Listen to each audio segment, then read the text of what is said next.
मुख्यमंत्री देवेंद्र फडणवीस यांच्या कॅबिनेटमध्ये काही अनुभवी तर काही तरुण चेहऱ्यांना संधी देण्यात आलेली आहे.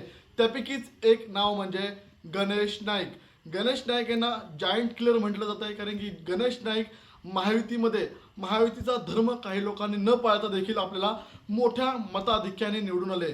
गणेश नाईक तसं पाहिलं तर अनुभवी चेहरे आहेत, मात्र मागील वेळेला त्यांना मंत्रिपदापासून दूर राहावं लागलं.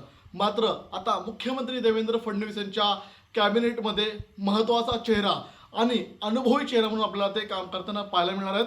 आपण थेट त्यांच्याशी संवाद साधणार आहोत. दादा, सर्वप्रथम न्यूज 18 लोकमतमध्ये तुमचं अभिनंदन आहे, स्वागत देखील आहे. काय सांगाल, तुम्हाला आता देवेंद्र फडणवीसांच्या टीममध्ये एक मंत्री म्हणून काम करायची संधी मिळाली? बाब अशी आहे की देवेंद्र फडणवीस अतिशय परिपक्व नेतृत्व आहे. राज्याचा हा कारभार पुढे नेताना समतोल साधण्याचं काम देवेंद्र फडणवीस निश्चितपणे करतील. प्रत्येक जिल्ह्याला, प्रत्येक शहराला, प्रत्येक घटकाला, धर्म, जात, पंथ, वर्ण, वर्ग या सर्व घटकांचा समतोल विकास होण्याच्या अनुषंगाने देवेंद्रजी फडणवीसांची पावलं पडतील असा माझा विश्वास आहे. आत्ताची तुम्ही जर टीम पाहिली तर भाजपामध्ये जवळपास 20 नव्या चेहऱ्यांना संधी देण्यात आलेली आहे. राजकीय, सामाजिक, भौगोलिक हा समतोल राखला गेलाय का? नाही, डेफिनेटली त्या ठिकाणी प्रादेशिक समतोल, धर्म, जात, पंथ, वर्ण या सर्वच घटकांना, ज्याला सोशल इंजिनिअरिंग म्हटली जाते, त्या पद्धतीचं हे मंत्रिमंडळ असेल असा माझा विश्वास आहे. तुमच्यासारख्या चेहऱ्याला संधी देऊन आगामी स्थानिक स्वराज्य संस्थांच्या निवडणुका आहे.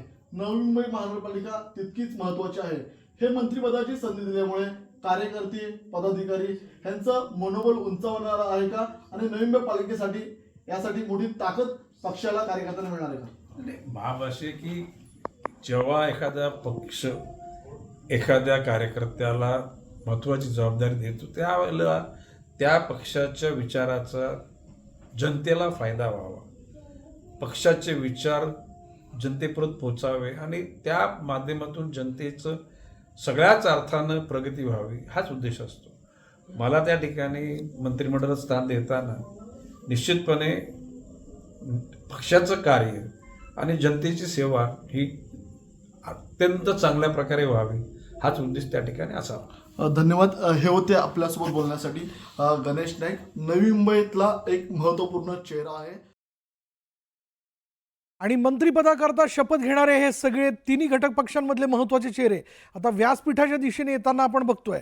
यामध्ये आपण जर पाहिलं तर जयकुमार गोरे, राधाकृष्ण विखे पाटील, चंद्रशेखर बावनकुळे, प्रताप सरनाईक, शंभूराज देसाई आणि शिवाय पंकजा मुंडे देखील आपल्याला दिसत आहेत, आदिती तटकरे आपल्याला दिसत आहेत, आकाश फुंडकर आहेत, आशिष जयस्वाल आहेत, धनंजय मुंडे आपण त्यामध्ये बघायला मिळत आहेत, आणि शिवाय आशिष शेलार, हसन मुश्रीफ, योगेश कदम, मेघना बोर्डीकर, माधुरी मिसाळ, मंगलप्रभात लोढा, दादा भुसे, गिरीश महाजन, दत्ता भरणे, जी मंडळी आज इथं शपथ घेणार आहे त्यामध्ये नरहरी झिरवाळ दिसत आहेत, नितेश राणे दिसत आहेत. सगळ्यांच्या चेहऱ्यावर एक वेगळा आनंद आहे. आणि त्या पाठोपाठ आपण जर पाहिलं तर इथं तिन्ही घटक पक्षांचे महत्त्वाचे ज्येष्ठ नेते म्हणजे नारायण राणे असतील, प्रफुल्ल पटेल असतील, सुनील तटकरे, पार्थ पवार हे देखील यामध्ये आपल्याला बघायला मिळत आहेत. प्रत्येकाच्या चेहऱ्यावर एक आनंद.